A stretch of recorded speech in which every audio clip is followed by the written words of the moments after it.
très ému de vous savoir connectés en train de nous suivre dans nos antennes. Mesdames et messieurs, bienvenue dans ce premier numéro de Exprimons-nous sur l'actu. Bonjour, bonsoir, ça dépend de l'heure à laquelle vous nous suivez. Dans ce plateau, je ne suis pas seul, je suis accompagné d'un jeune leader. Il est président de la DISCA, M. John Kingé Nigassa. Avec lui, nous allons développer ces sujets attrayants, sensibles. Et alors, j'ai dit déjà bonjour, M. John. Bonjour, monsieur le journaliste. Et voilà, les téléspectateurs sont connectés, en train de le suivre. Ils veulent savoir qui tu es en détail. Et vous pouvez vous présenter vraiment en détail pour que les téléspectateurs vous connaissent. Merci beaucoup. Avant de me présenter, je tiens à vous remercier pour l'invitation. Je suis John Kingé Nigassa, président d'une nationale dénommée la diaspora d'ici du Bandi à Kinshasa. Elle est une structure qui réunit les ressortissants de la province d'ici du Bandi vivant à Kinshasa. Mais ici, dans vos plateaux, je suis invité en tant que républicain. Et il faut savoir qu'il est républicain, c'est celui-là qui défend les intérêts du bien commun, celui qui défend les intérêts les valeurs républicaines. Voilà en quelque sorte qui je suis. Voilà, merci beaucoup, M. John. Déjà, de l'entrée des jets, nous l'avons dit ici que le processus se poursuit à Doha. Là, c'est la politique et du côté du sport, il y a tellement de messages, c'est devenu viral. La visibilité de la RDC dans les maillots des clubs européens. Mais alors, avant d'aller dans ces sujets, nous allons d'abord parler du maintien des filles enceintes à l'école. Et alors, nous avons vu dans X, M. Seth Kukuni qui s'est déjà abstenu catégoriquement sur cette décision. Je ne sais pas, M. John, que pensez-vous par rapport à cette note circulaire du ministère de l'Éducation sur le maintien des filles enceintes à l'école? Monsieur le journaliste, concernant la thématique de la non-exclusion des filles enceintes à l'école, selon moi, ce n'est pas une bonne décision que le gouvernement a pensé d'appliquer. Pourquoi? Une fille de 15, 16, 17 ans enceinte, c'est une mineure, vraiment, la maintenir à l'école, ça ne sera pas une bonne chose pour beaucoup de choses. Pourquoi?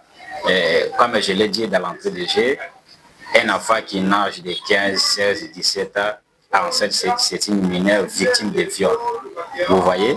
Et en dehors de cela, comme la précédente décision de l'exclusion des filles enceintes à l'école, ça a été une bonne décision. Pourquoi? Parce que cette décision constitue d'une règle disciplinaire. Pourquoi? Cela va permettre aux plus jeunes filles de se préserver, de ne plus d'être sanctionnées par cette discipline.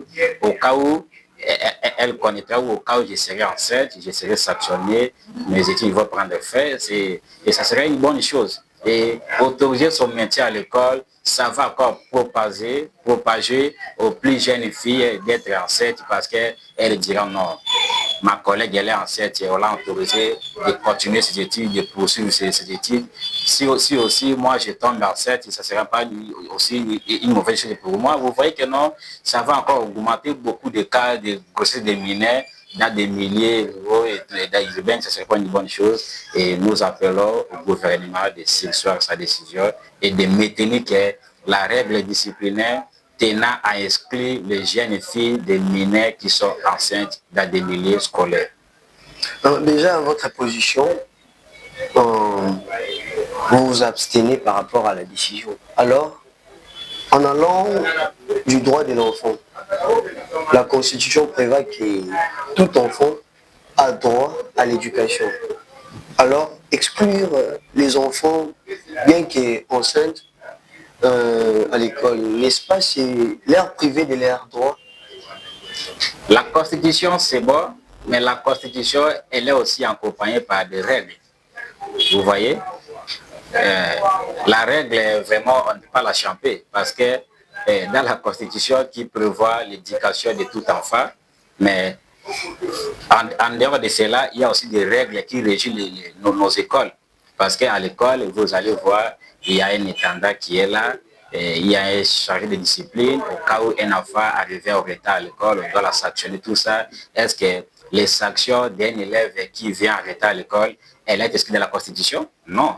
mais ce sont des règles.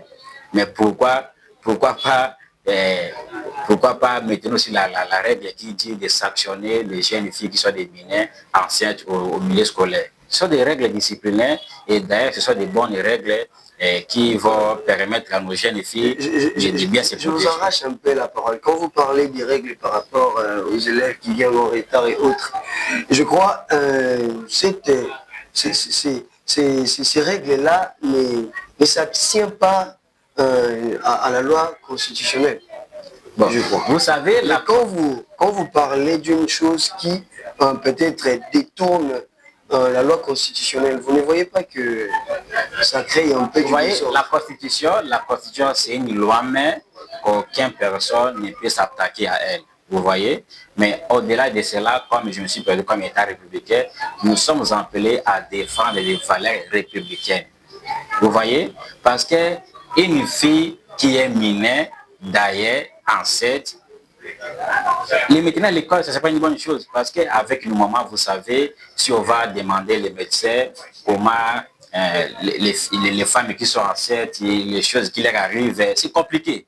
Alors, celle qui est déjà mineure, qui n'est pas bien sûre d'elle, et elle est enceinte, il est maintenant à l'école, pendant les cours, ça ne sera pas une bonne chose. Pour beaucoup de cas, c'est pourquoi nous nous attaquons à cette décision de maintenir les filles mineures à l'école. Donc, ce qui veut dire que l'école n'est pas un lieu adapté aux filles enceintes. Certainement. Peut-être penser de faire maintenir les filles maman à l'école, ça serait une bonne décision. Mais pendant qu'elle est enceinte et qu'elle est encore mineure, elle doit rester chez elle, que sa famille puisse prendre bien soin d'elle. Et lorsqu'elle arrive au mois de l'accouchement, elle peut revenir et continuer ses études, ce qui ne sera pas la mauvaise chose. Bon, en allant à vos réponses, je crois qu'il y a des conséquences par rapport au maintien des filles enceintes à l'école. Est-ce que vous pouvez me citer quelques conséquences, s'il y a des conséquences par rapport au maintien des filles enceintes à l'école? Est-ce qu'il y a des conséquences? Il y a des conséquences graves et plus graves même. Parce que vous savez, la grossesse vraiment a des complications dangereuses. Une femme qui a 7, elle peut avoir besoin de vomir. Alors, elle va vomir dans la salle de classe, elle va déranger ses collègues. Vous voyez, elle peut avoir besoin de dormir. Est-ce qu'elle va dormir dans la salle de classe? Elle va déranger ses collègues. Alors, avec ces différents problèmes, autant mieux de la laisser à la maison. C'est une durée de 9 mois, je pense. La presse prend une durée de 9 mois. Et une fois qu'elle met au monde, elle pourra regagner ses études. C'est au gouvernement de passer aux filles maman, celles qui sont abandonnées là, de revenir à l'école. Au lieu de maintenir les filles mineures qui sont enceintes. Ça ne serait pas une bonne chose. Mais les filles maman, si c'est de leur volonté, parce que les filles maman là ont aussi des parents. Je ne pense pas un parent qui a des qualités, un parent qui pense très bien, pouvait laisser son enfant, bien que l'enfant est devenu fille-mère, et la laisser à la maison sans pourtant la ramener à l'école. Et alors, si c'est de la volonté de ces filles-là, est-ce que les gouvernements doivent leur imposer de revenir aux études? Pas imposer, mais chercher des mécanismes, chercher des voies et moyens, comment leur appréhender que c'est important d'étudier et leur présenter des avantages. Ça serait une bonne chose, pas les imposer, ce n'est pas de l'imposition. Et voilà, on comprenait déjà, nous allons vers la fin de notre émission. Et M. John, nous n'allons pas nous arrêter sans pourtant parler de ce sujet aussi qui est très, très viral. 43 millions à FC Barcelone pour la visibilité, juste mettre RDC au cœur de l'Afrique sur le maillot et 43 millions. Vous pensez comment par rapport à cette décision prise par le ministre du Sport? Vous savez, des fois, les peuples congolais, c'est ça, isolé par le gouvernement congolais. Pourquoi je dis cela? Est-ce qu'un bon papa qui laissera ses enfants en famille à la maison et aller donner l'argent quelque part pour d'autres familles? Je ne pense pas. Nos championnats ici, comme vous l'avez dit, ne fonctionnent pas bien. Nous avons des clés locaux à travers les provinces, nous avons des talents locaux ici. Est-ce que le gouvernement pense à cela? Non. mais aller dépasser des montants colossaux à l'étranger, juste pour avoir affiché la RDC des meilleurs dans des clubs européens. Je pense que vraiment le gouvernement prend des décisions populistes de se faire voir qu'il travaille alors qu'en amont, il ne travaille pas. Parce que, est-ce que notre championnat est connu par beaucoup de Congolais? Non plus. Est-ce que nos clubs sont financés? Même pas. Alors pourquoi laisser les clubs locaux et aller débourser l'argent des contribuables congolais dans des clubs européens? Vraiment, nous pensons que le gouvernement congolais, conduit par la madame Souminoa, doit revoir beaucoup de choses parce que jusque-là, nous ne voyons vraiment pas de grandes choses qui concernent l'intérêt du peuple congolais. Dans ces mêmes optiques, il y a encore quelque chose qui nous inquiète. Nous avons parlé des poursuites à Doha, ensuite des échanges à Doha par rapport à l'accord de paix. Je ne sais pas. Jusque-là, je venais d'apprendre qu'à Ituri, il y avait encore des tirs de balles, il y a encore de l'insécurité. Je ne sais pas. Est-ce que l'accord là, qu'est-ce que nous pouvons prendre comme assurance par rapport à l'accord? Bon, vous savez, à ce qui concerne des questions sécuritaires, je n'aime pas beaucoup commenter. Bon, en tant que Congolais, je me permets de faire quelques commentaires. Pour la sécurité d'un pays doit être assurée par l'armée locale et tenir sur les accords avec les multinationales vraiment, alors que c'est même les multinationales qui financent les rebelles pour piller nos minéraux. Moi, je pense que ce n'est pas une bonne chose. Nous devons tenir sur notre armée, financer notre armée, la organiser d'une bonne manière, toucher là où ça ne va pas et peut-être avec des débats locaux, avec les dialogues et avec les partenaires des partis politiques locaux ici, dans l'intérêt du pays, on pourra espérer d'une paix durable. Parce que une fois que vous vous arrangez à l'étranger et qu'ici au pays, certains ne sont pas d'accord, vous savez que ça va encore persister. Autant mieux de commencer à l'intérieur et finir par l'extérieur que de commencer à l'extérieur et abandonner les leaders qui sont à l'intérieur. Ça ne sera pas une bonne chose parce que la paix vraiment doit être maintenue dans notre pays pour beaucoup de raisons parce que sans la paix, il n'y aura pas de vie meilleure. C'est la paix qui garantit qu'un Congolais puisse se déplacer librement, faire ses commerces, tout ce que nous voulons faire, c'est par la sécurité. Alors notre sécurité est tellement dérangée, c'est le moment que le président puisse se penser à cela, de penser aux partenaires locaux que de penser à l'étranger.